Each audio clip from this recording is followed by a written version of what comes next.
महायुती सरकारमधील नव्या मंत्र्यांचा शपथविधी 15 तारखेला होणार। दुपारी 3च्या सुमारास नागपूरमध्ये राजभवनात शपथविधी सोहळा पार पडणार। शिवसेनेच्या मंत्र्यांची यादी तयार। तानाजी सावंत, संजय राठोड, दीपक केसरकर, अब्दुल सत्तार यांचा पत्ता कट होणार। 9 कॅबिनेट आणि 3 राज्यमंत्री उद्या शपथ घेणार असल्याची शक्यता, सूत्रांची माहिती। अश्विनी भिडे यांची मुख्यमंत्री कार्यालयाच्या प्रधान सचिवपदी नियुक्ती। याआधी अश्विनी भिडे मुंबई महानगरपालिकेच्या अतिरिक्त आयुक्त होत्या, तसंच त्या मेट्रो 3चा कारभार सांभाळत होत्या। विधानसभेमधील गटनेता निवडीसाठी 17 डिसेंबरला काँग्रेसची बैठक। काँग्रेस प्रभारी रमेश चेन्नीथला यांच्या उपस्थितीमध्ये नागपूरमध्ये आमदारांच्या बैठकीचं आयोजन। नाना पटोले, विजय वडेट्टीवार यांचं नाव आघाडीवर। नाना पटोलेंना काँग्रेस प्रदेशाध्यक्षपद नको असल्याची सूत्रांची माहिती। काँग्रेस प्रदेशाध्यक्षपदावरून आपल्याला मुक्त करण्यात यावं, या संदर्भात पटोलेंनी खरगेंना लिहिलं पत्र। विधानसभा निवडणुकीमध्ये पराभव झाल्यानंतर नाना पटोलेंनी घेतली भूमिका। राज्यामध्ये स्वस्त धान्य दुकानांवरती धान्य वाटप ठप्प। 4 दिवसांपासून ई-पॉस मशीन बंद। मशीन बंद असल्यानं नागरिकांना त्रास सहन करावा लागतोय। आणखी 2 दिवस रेशन दुकानांवरील धान्य वाटप रखडणार। लाभार्थ्यांची माहिती अपडेट करत असल्यानं धान्य वाटपाला फटका। अपघातामध्ये जखमी झालेल्यांसाठी कॅशलेस उपचार योजना लवकरच सुरू होणार। या योजनेमुळे रस्ते अपघातामध्ये जखमी झालेल्यांना 1.5 लाख रुपयांपर्यंतचे उपचार कॅशलेस पद्धतीने मिळू शकणार। लोकसभेमध्ये केंद्रीय मंत्री नितीन गडकरी यांची माहिती। मुख्यमंत्री युवा प्रशिक्षण योजनेचे 1,19,700 नोंदणीकृत लाभार्थी। या योजनेसाठी आतापर्यंत 110 कोटींचा खर्च। निवडणुकीच्या पूर्वी केली होती योजनेची घोषणा। दादर स्थानकाला लागून असलेल्या हनुमान मंदिराच्या विश्वस्तांना मंदिर हटवण्यासंदर्भात नोटीस। दादर स्टेशनच्या विकासाच्या कामात हे मंदिर अडथळा ठरते, त्यामुळे हे मंदिर पाडून रेल्वेची जागा मोकळी करावी, नोटीसमध्ये उल्लेख।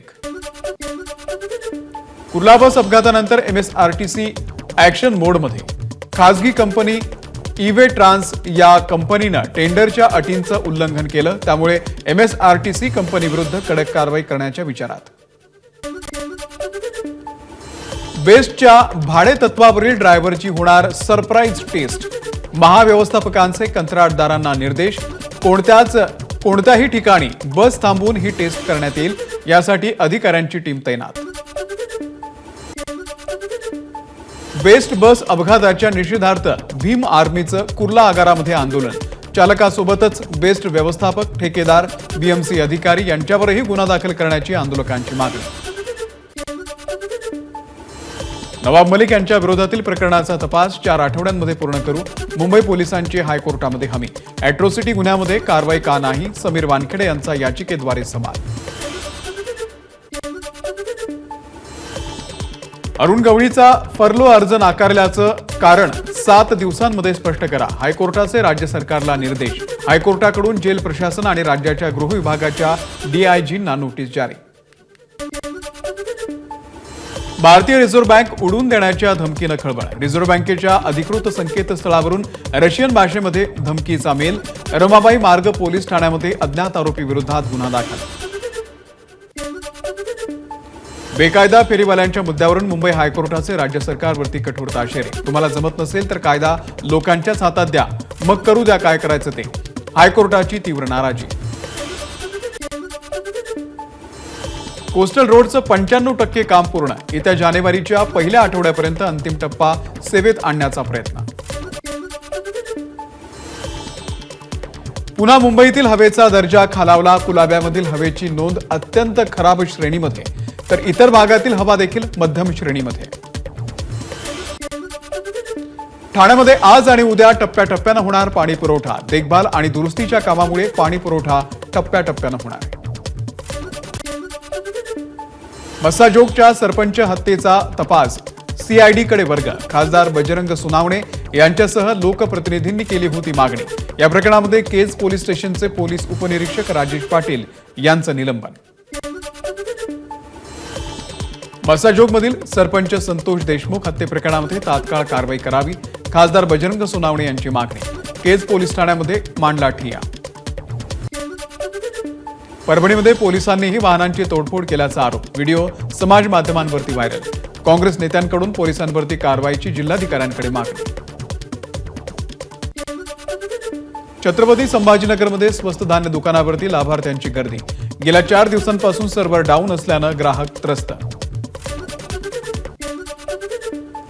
बोगस कंपन्यांचा औषध साठा. धाराशिव जिल्ह्यातही शासकीय रुग्णालयातल्या औषध साठ्यातील 200 गोळ्यांचे सॅम्पल FDIनं घेतले. अहवालाची प्रतीक्षा. जुन्या भांडणाच्या रागामधून घरात घुसून एका युवकावरती गोळीबार. बीडच्या बार्शी नाका परिसरातील प्रकाश आंबेडकर नगर भागातली घटना. राज्य महिला आयोगाच्या अध्यक्ष रुपाली चाकणकर जेजुरी गडावर. महिलांच्या सोयी सुविधांसंदर्भात तक्रारी आल्यानं चाकणकरांची अचानक जेजुरी गडाची पाहणी करत प्रशासनाला दिल्या सूचना. साताऱ्यामध्ये लाच प्रकरणामध्ये न्यायाधीश धनंजय निकम यांच्यावरती गुन्हा. या प्रकरणामध्ये न्यायाधीश धनंजय निकम यांचा जिल्हा न्यायालयामध्ये अटकपूर्व जामीन अर्ज. निकम यांच्या अटकपूर्व जामिनावरती आज सुनावणी. पुण्याच्या शिवाजीनगरमधील संचेती हॉस्पिटल जवळच्या एका बंद घराला आग. अग्निशमन दलाकडून आगीवरती नियंत्रण मिळवण्याचे प्रयत्न. सोलापूरमध्ये ज्वारी लागवड क्षेत्रामध्ये घट. यंदा 2,33,000 हेक्टरवरती ज्वारीची लागवड. दरवर्षीच्या तुलनेमध्ये लागवडीच्या क्षेत्रात 45% घट.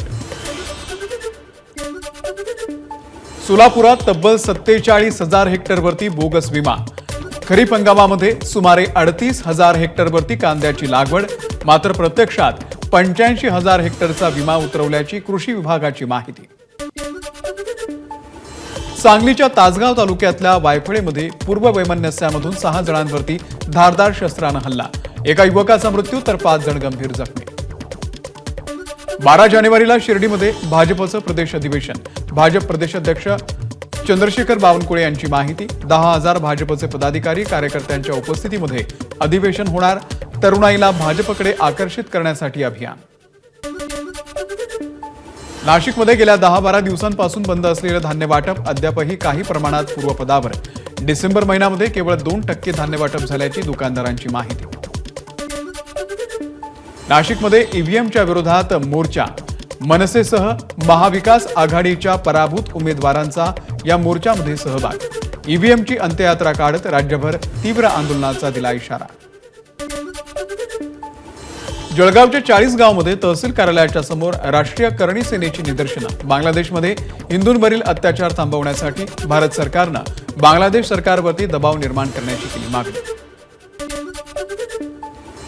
जळगावमध्ये आधार केंद्र चालकांची जिल्हाधिकारी कार्यालयामध्ये निदर्शनं. बंद करा, बंद करा, खासगीकरण बंद करा या घोषणेनं परिसर दणाणला. नाशिकच्या सिटी लिंक बस चालकांना वाहतूक क्षेत्रामधील तज्ज्ञांकडून प्रशिक्षण. वाढत्या बस दुर्घटनेनंतर नाशिक सिटी लिंक प्रशासन अलर्ट मोडवर. चालकांच्या कौशल्याचेही होणार निरीक्षण. जळगावच्या धरणगाव तालुक्यामध्ये बस इलेक्ट्रिक पोलला धडकली. 28 प्रवासी जखमी. चालकाचं बसवरचं नियंत्रण सुटल्यानं अपघात. धुळ्यातल्या निमखेडी जिल्हा परिषद शाळेमधील पहिलीतल्या विद्यार्थिनीचा पेनाचं टोपण गिळल्यानं मृत्यू. टोपण श्वसन नलिकेमध्ये अडकल्यानं अर्चना खैरनार या चिमुकलीचा मृत्यू. नागपूरमधील हिवाळी अधिवेशनासाठी उद्धव ठाकरे 17 तारखेला उपस्थित राहणार. ठाकरेंच्या उपस्थितीमध्ये अधिवेशनाची रणनीती ठरवण्यासाठी ठाकरे गटाच्या सर्व आमदारांची बैठक. हिवाळी अधिवेशनासाठी नागपूरमध्ये सरकारी यंत्रणा सज्ज. सार्वजनिक बांधकाम विभाग, पोलीस प्रशासन, विधान भवन अधीक्षक घेत आहेत तयारीचा अंतिम आढावा. नागपूरमधल्या हिवाळी अधिवेशनामध्ये महिला आमदारांसाठी चोख सुरक्षा व्यवस्था. 21 महिला आमदारांसाठी आमदार निवासातील 1 माळा राखीव. नागपूरमधील अनिल देशमुख यांच्या घराबाहेर अजित पवार यांच्या राष्ट्रवादीचे होर्डिंग्स.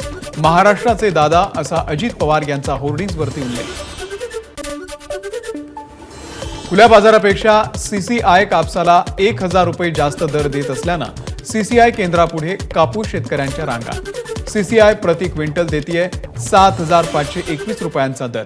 122 केंद्रांवरती 18 लाख क्विंटल कापसाची CCIनं केली खरेदी. अकोल्यामध्ये बौद्ध संघर्ष समितीचा मोर्चा. परभणी घटनेमधील आरोपीला अटक करण्यासाठी मोर्चाचं आयोजन.